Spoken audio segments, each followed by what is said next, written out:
ଆପଣ ପ୍ରଥମ ଶ୍ରେଣୀରେ ଉଡ଼ନ୍ତୁ କିମ୍ବା ଅର୍ଥନୀତି ଶ୍ରେଣୀରେ ଉଡ଼ନ୍ତୁ, ଯଦି ବିମାନ ଦୁର୍ଘଟଣାଗ୍ରସ୍ତ ହୁଏ ତାହେଲେ ସେହି ବିମାନରେ ଉପସ୍ଥିତ ଥିବା ସମସ୍ତ ଶ୍ରେଣୀର ବ୍ୟକ୍ତି ଏକା ସାଙ୍ଗରେ ସ୍ୱର୍ଗବାସ ହୋଇଯିବେ।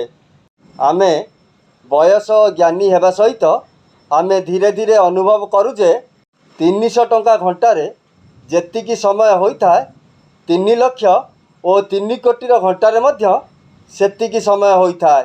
ସବୁକିଛି ସମାନ ସମୟକୁ ପ୍ରତିଫଳିତ କରିଥାଏ।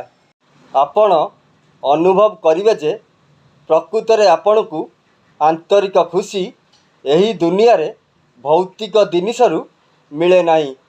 ତେଣୁ ମୁଁ ଆଶା କରୁଛି ତୁମେ ଅନୁଭବ କରିବ ଯେ ତୁମର ବନ୍ଧୁ ପରିବାର ଓ ଭାଇ ଭଉଣୀ ଅଛନ୍ତି ଯାହାଙ୍କ ସହିତ ତୁମେ କଥା ହୁଅ, ହସ ଗୀତ ଖୁସି ମଜାମସ୍ତି କର, ତୁମର ସୁଖ ଦୁଃଖ କଷ୍ଟ ବାଣ୍ଟ।